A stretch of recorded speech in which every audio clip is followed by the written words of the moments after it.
O Jezu, zatrymaj,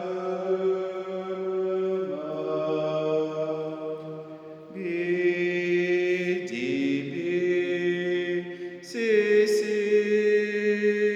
moi,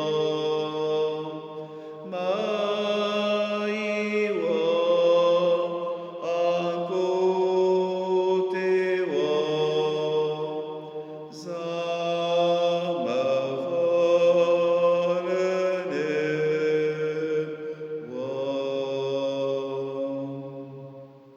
Chers frères et sœurs, loués soit Jésus-Christ à jamais. Aujourd'hui, l'Église célèbre la solennité du très saint sacrement et nous méditons le livre du Deutéronome au chapitre 8 des versets 2 à 3, 14b à 16a. Le psaume 147 ou 148, glorifie le Seigneur Jérusalem, célèbre ton Dieu au Sion. Et la deuxième lecture tirée de la première lettre de Saint Paul apôtre aux Corinthiens au chapitre 10 des versets 16 à 17. Et l'évangile de Saint Jean au chapitre 6 des versets 51 à 58.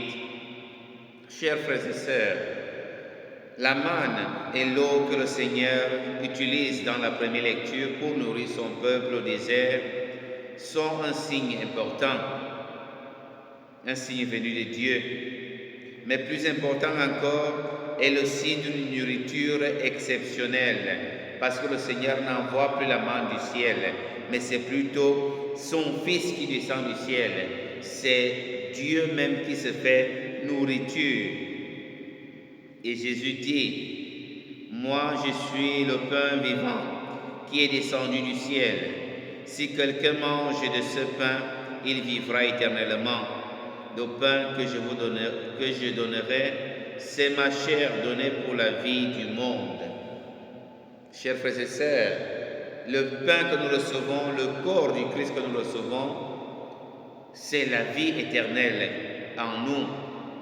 Mais la séquence dit, ce pain, ce corps et le sang que nous recevons, pour certains, c'est pour la vie éternelle et d'autres pour la condamnation. Parce que reçu dans des conditions pas dignes.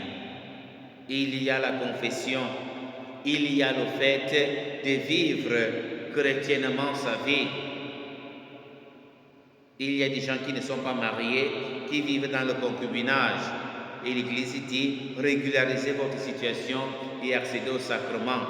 On a tout dit sur l'Église. Elle est méchante, elle ne comprend rien, elle ne veut pas avancer. Mais ce n'est pas question d'avancer, ce n'est pas question de comprendre quelque chose. C'est question d'avoir, on a des maisons, on n'accueille pas des étrangers aussi importants dans une maison qui n'est pas digne de ces étrangers-là. Il y a un ménage qu'on fait au préalable. Même à la présidence de la République, quand un personnage important arrive, on fait le ménage.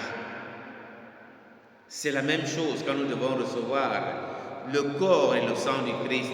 Ça suppose que nous sommes dans des conditions les plus dignes possibles pour recevoir le Christ.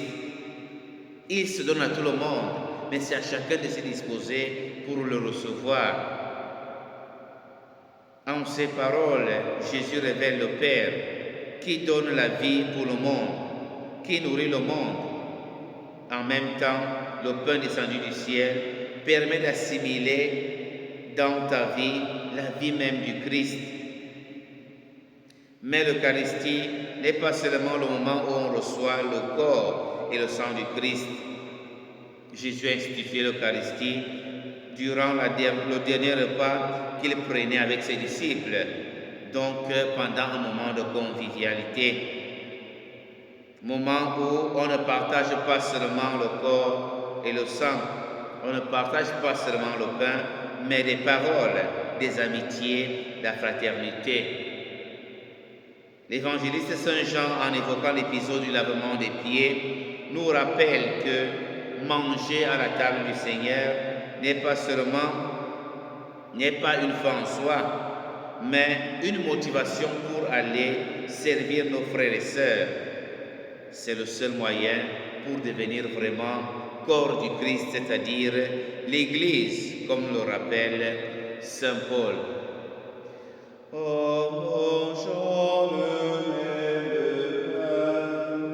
que le même amour divin nous unisse à tous nos frères, nous unisse à notre Père. Chers frères et sœurs, loué soit Jésus-Christ à jamais.